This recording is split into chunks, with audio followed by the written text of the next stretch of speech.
Este es el programa Hablando con Carolina. Nos acompaña la invitada especial, Carolina Antonini, con los temas de inmigración más relevantes. ¿Qué tal? Feliz día. Bienvenidos al programa de la abogada Carolina Antonini, Hablando con Carolina, y la tenemos en la línea como cada semana. ¿Cómo está, abogada? Bienvenida. Hola, gracias. Estoy muy contenta de estar contigo otra vez para hablar acerca de inmigración, el tema que nunca termina y que nunca deja de sorprendernos. Y yo creo que es bueno que hablemos acerca de lo que está pasando en la inmigración últimamente, ¿verdad? Las noticias que están cambiando diariamente, y lo decimos, diariamente, abogada. Es difícil porque me siento media tonta. Alguien viene a mi oficina una semana y le tengo que decir una cosa, y después la semana que vienen y me contratan y es una cosa completamente diferente. Y tú sabes, es extremadamente frustrante. Es muy importante que las personas mantengan flexibilidad, entiendan de que las cosas van a cambiar, se mantengan al tanto de los cambios. Tú sabes, el otro día escuché de un abogado que fue a una cita de inmigración con su cliente y le arrestaron su cliente. Dios mío. El día anterior había habido un paro a la razón por la cual arrestaron su cliente. Desafortunadamente el abogado no sabía y el oficial quien arrestó a su cliente obviamente tampoco sabía. ¿Por qué? Porque puede pasar, estos cambios pueden pasar de la noche a la mañana.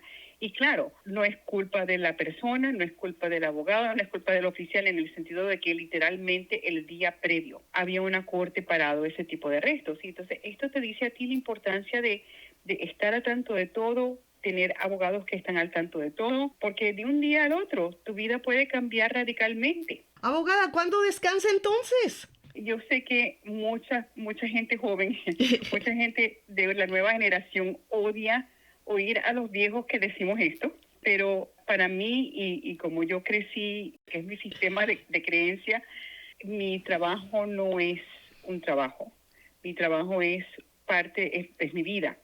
Y es una parte constante de mi vida. Entonces yo sé que es difícil entender o escuchar de que en realidad un abogado, particularmente un abogado de migración, para poder hacer lo que se tiene que hacer, no puede parar. Vamos a decir que puede parar muy poco, pero así es y desafortunadamente, particularmente en ley migratoria, no hay descanso y uno tiene que mantenerse al tanto de todo. Para poder ser un buen abogado, uno se tiene que mantener al tanto de todo. Entonces sí, la pregunta es ¿cuándo descanso? Bueno, descanso cuando duermo y voy a descansar muy bien cuando muera. No diga eso. Fuera de eso, más nada. Abogada, pero por eso se ha consolidado como una de las mejores abogadas aquí en Georgia. Así que, aparte de que es su vida, pero es algo que lo hace con pasión, con profesionalismo, y por eso la tenemos aquí, la conocemos, y muchas personas confían en usted. Bueno, muchas gracias por eso.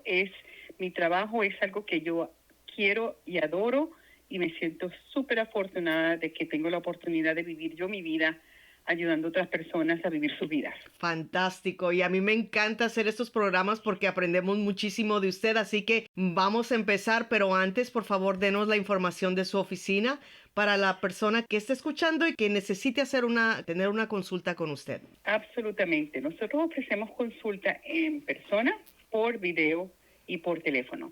Puedes llamar a hacer una cita de cualquiera de esos métodos. Yo, por supuesto, prefiero persona número 1, video número 2, teléfono número 3.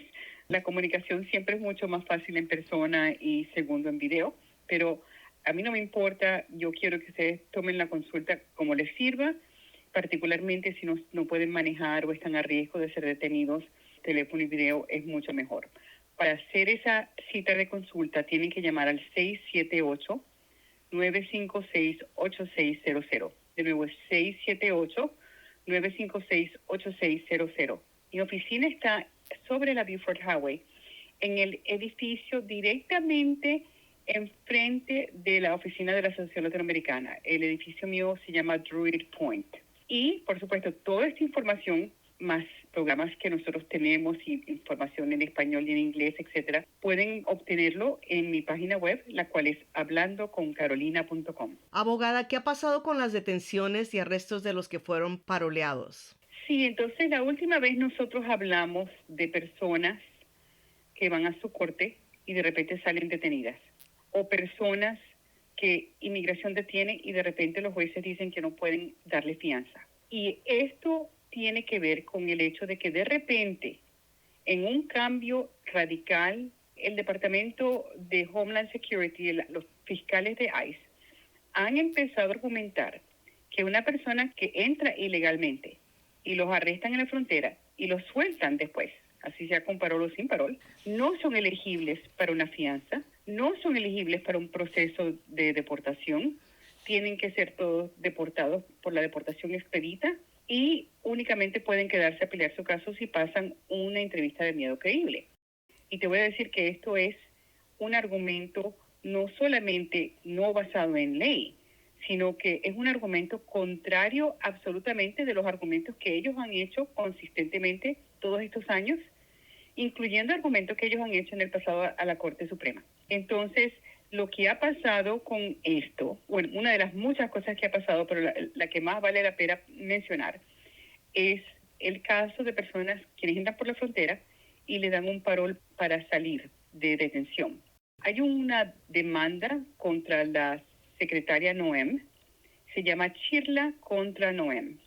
Y esa demanda, la Corte Federal ha puesto una pausa por ahora temporal, a la nueva política de la Fiscalía del ICE, diciendo que las personas que entran por la frontera y después son soltados en parol, no pierden la habilidad de ir a ver a un juez y no pueden ser puestos en proceso de deportación fronterizo automático. Y esto es un alivio muy grande porque muchas de las personas que estaban siendo detenidas en la corte, al salir de la corte, eran personas como esta, personas donde iban a su corte, la fiscalía decía que querían cerrar el caso para que los pusieran en proceso de deportación expedita fronterizo y por eso los estaban esperando los oficiales de ICE en el elevador.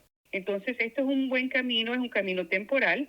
Esto es un paso afirmativo hacia corregir el rumbo de los fiscales de inmigración, quienes ahora están argumentando algo que, en mi opinión, la ley no apoya y que es absolutamente lo absoluto contrario que han argumentado todos estos años, incluyendo los argumentos que han hecho ellos mismos a la Corte Suprema. Claro. También hemos hablado del TPS en otros programas. ¿Qué ha pasado con el TPS de Honduras, Nicaragua y Venezuela, abogada? Sí, tú sabes, el TPS es una de esas cosas donde algunas veces hay ganancias, Sí. otras veces no hay ganancias. Justo cuando algo va a pasar, pasa algo diferente. Entonces, sabemos que el TPS venezolano del 2023 murió.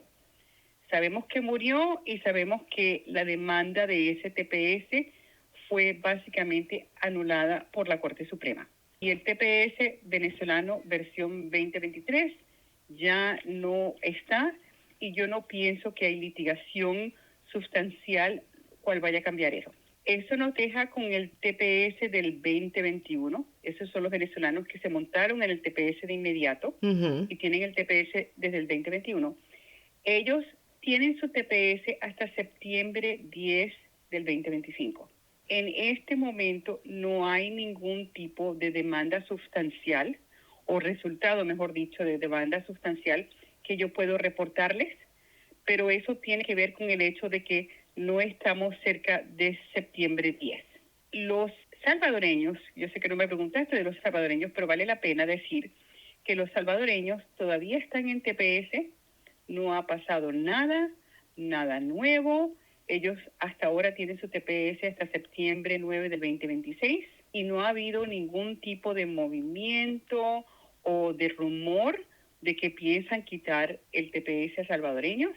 Y muchos de nosotros tenemos la idea de que El Salvador va a mantener su TPS siempre y cuando los Estados Unidos y Bukele están negociando y ayudándose. Ya veremos qué pasa el año que viene, porque con este presidente las cosas pueden cambiar de un momento a otro. El TPS hondureño y nicaragüense, el cual la secretaria Noem mató, hubo una demanda en California. Y el juez en California paró o pausó el terminar ese TPS hasta noviembre 18 del 2025. Y eso es una pausa para poder tener la audiencia de la litigación que se hizo a favor de los TPS hondureños y nicaragüenses.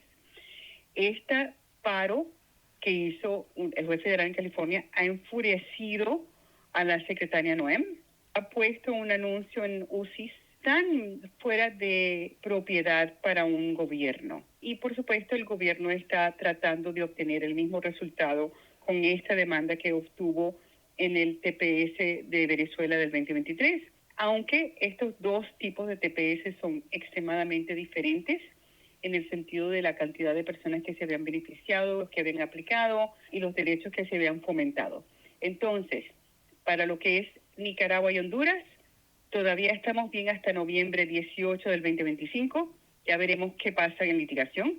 El Salvador está bien hasta septiembre 9 del 2026.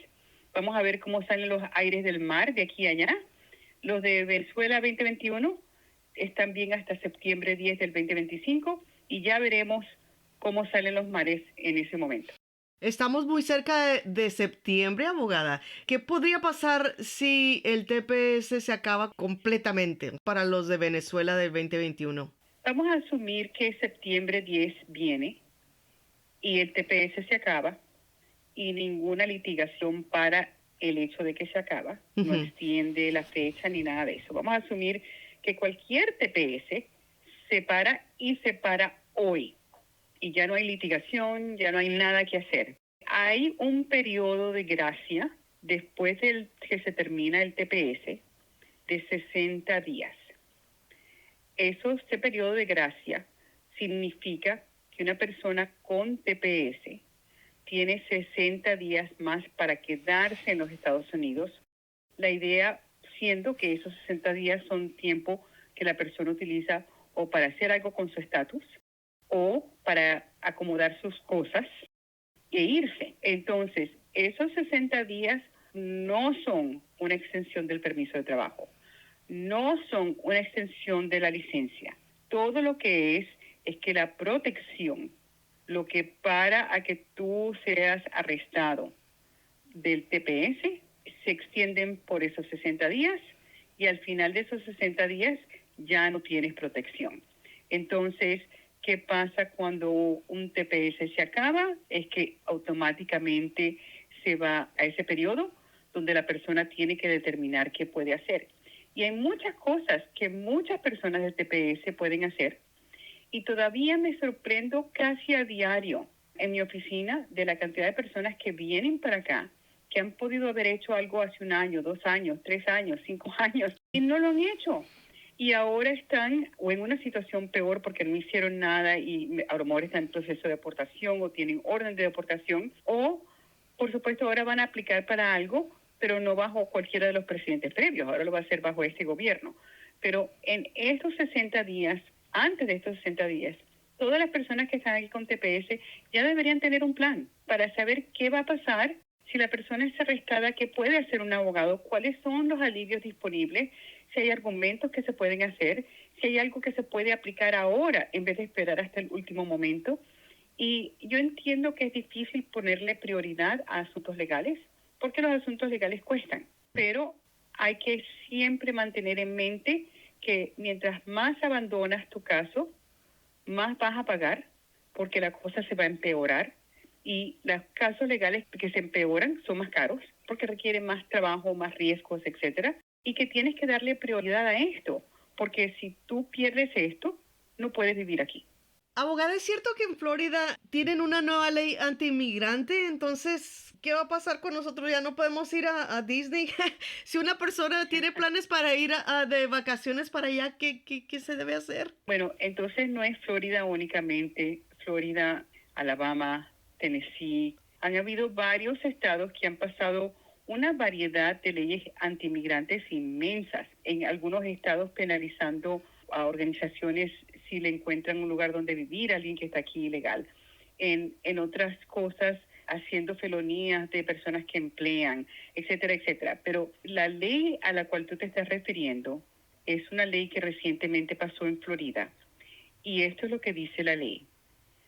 Si tú entras a este estado y no tienes papeles, tú estás cometiendo un crimen y te vamos a arrestar, poner cargos penales y pasar con la inmigración. ¿Cómo? Simplemente por haber entrado.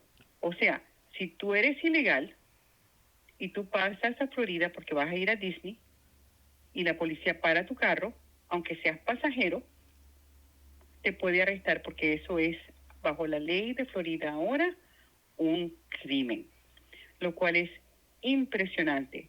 Tú puedes imaginarte que eres un niño que no tiene papeles en un carro y pasas la línea del estado y de repente tienes un crimen.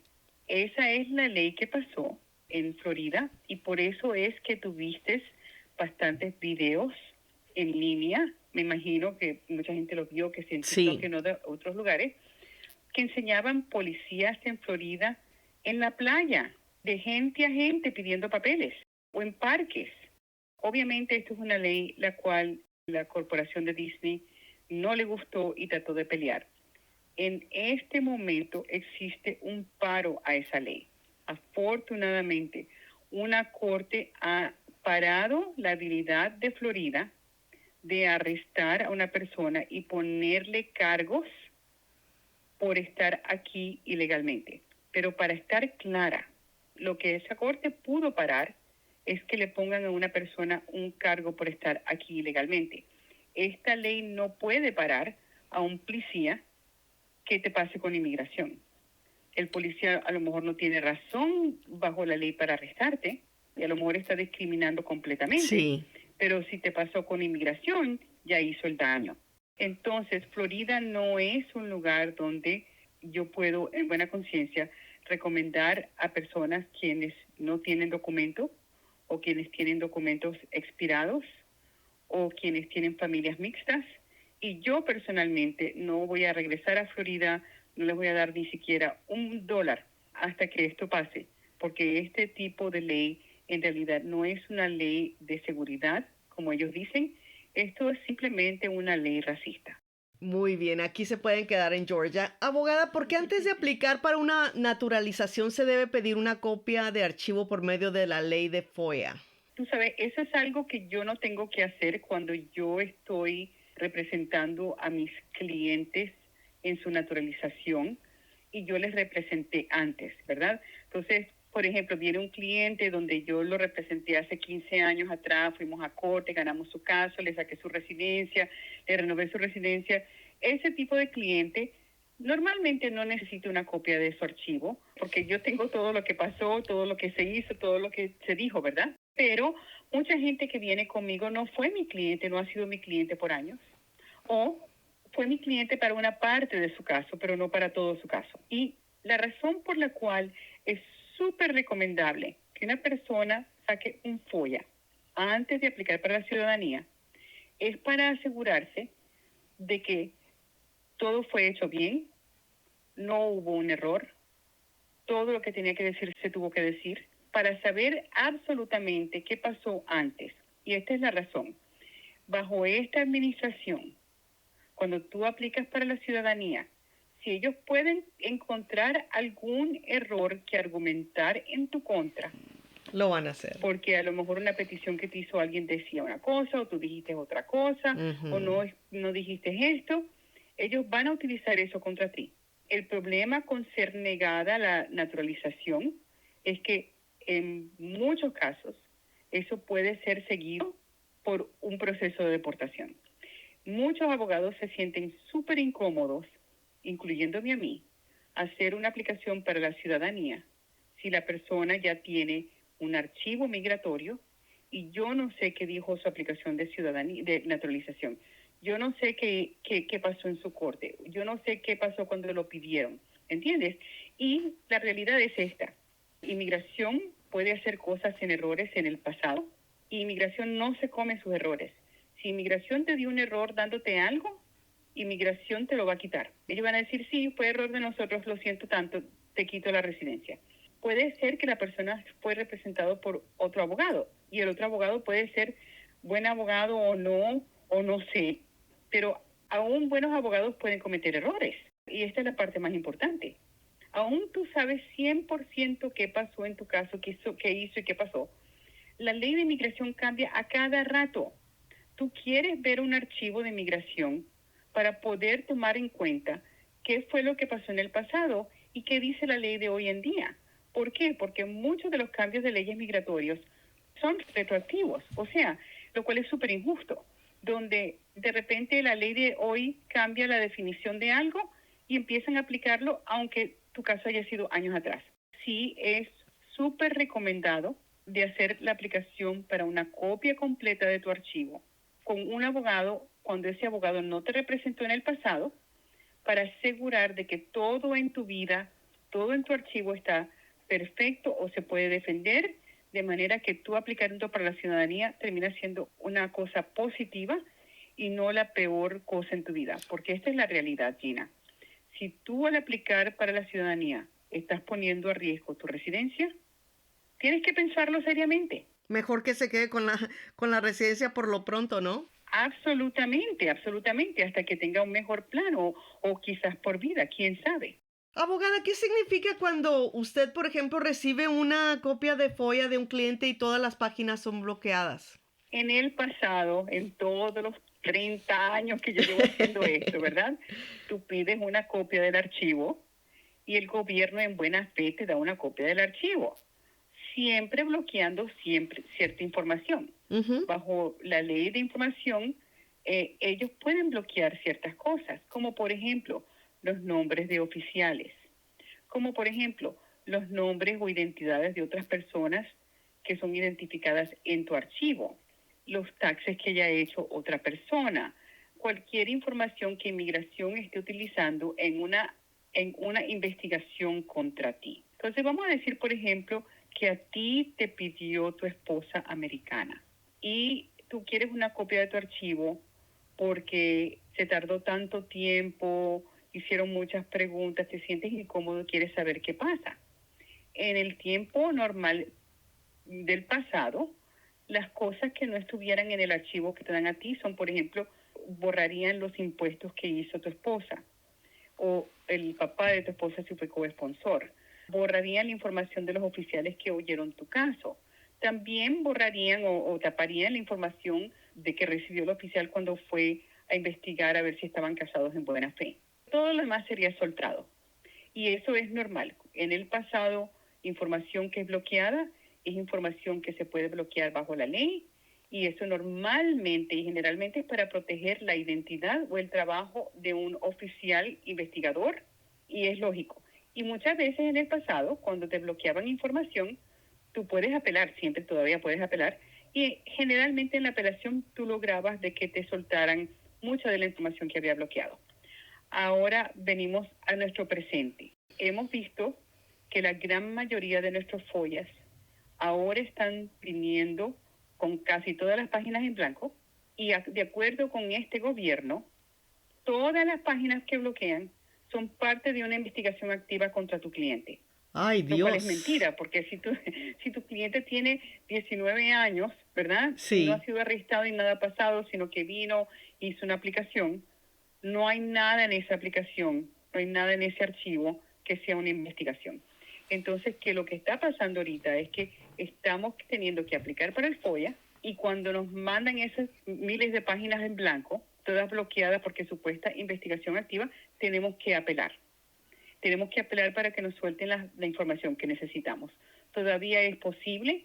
Yo pienso que este gobierno se va a poner mucho más necio en básicamente redactar más información injustamente y las personas van a tener que prepararse para poder pelear eso hasta posiblemente tener que ir a una corte federal quien ordene a inmigración que suelte las páginas que tú estás buscando.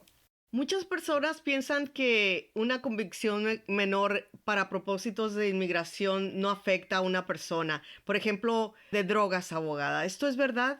Es absolutamente mentira. El decir o aceptar que tú has participado en algún crimen de droga es extremadamente, fuertemente penalizado para la inmigratoria.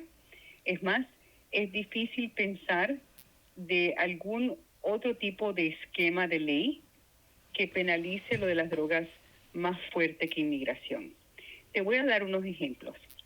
Vamos a decir, por ejemplo, que tú quieres aplicar para la residencia, pero tú hace 20 años tienes un arresto y convicción por, vamos a decir, simple posesión de marihuana. Y tú dices, bueno, pero eso no fue nada. Bueno, todo depende. Si la posesión de marihuana fue menos de 1 onza, tú puedes pedir un perdón, pero únicamente si eres perdonado puedes arreglar. Pero si la convicción fue por cualquier monto más de 1 onza, cualquier pequeña tontería más de 1 onza, tú nunca, por el resto de tu vida, puedes obtener la residencia. Si tú eres residente permanente ya y tienes una convicción de simple posesión de marihuana, menos de 1 onza, una nada más, pasas. Pero si tienes 2, ya no pasas. Si tú quieres arreglar la residencia y tienes una convicción por simple posesión de cocaína, por ejemplo, tú nunca arreglas.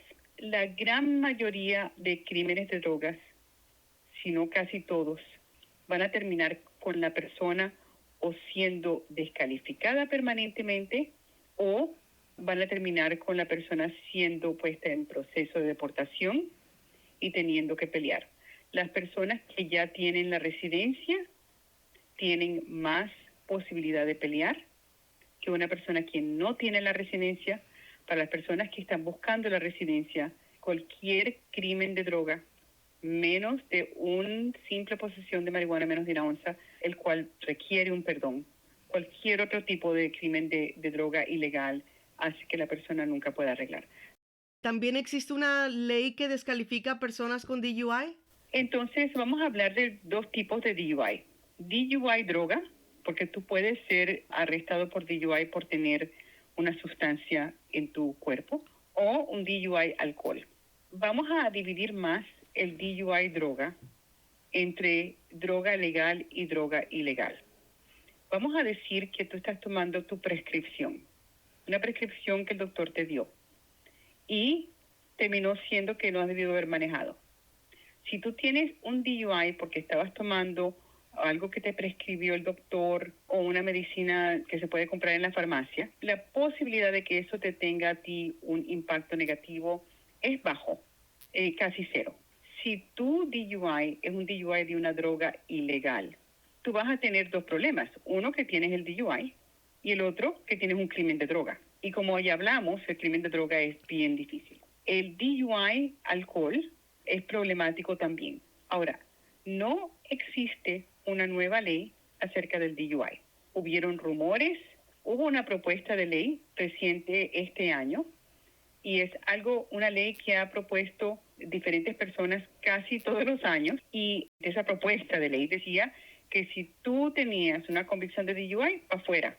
No hay nada que se podía hacer, no podías tener nada, etc. Esa ley no pasó. No pasó el año pasado, el antepasado, hace 10 años. Siempre la traen y no ha pasado. Abogada, se nos termina el tiempo. Muchísimas gracias por estar con nosotros. ¿Algo más que quiera agregar? Sí, recuérdense que todo lo que está haciendo este gobierno es en parte grande una campaña, en mi opinión, de terror. El no soltarte récords, el bloquearte récords, el decirte que te autodeportes, el decir vamos a, tú sabes, cárcel en Florida, el mandar personas a El Salvador, al SECOT, el amenazar a las personas, el quitarle las protecciones a las víctimas. Todo esto es una campaña de terror. Oh, sí. Y la campaña de terror algunas veces o muchas veces está basada en mala información y donde ellos están contando mal qué es lo que en realidad dice la ley y no te están diciendo apropiadamente cuáles son tus derechos. Ujú. Mi consejo es, en este mundo donde la información, la guerra de información para aterrorizar a inmigrantes existe, el inmigrante tiene que tener información correcta, que es aplicable a su caso y que pueda confiar.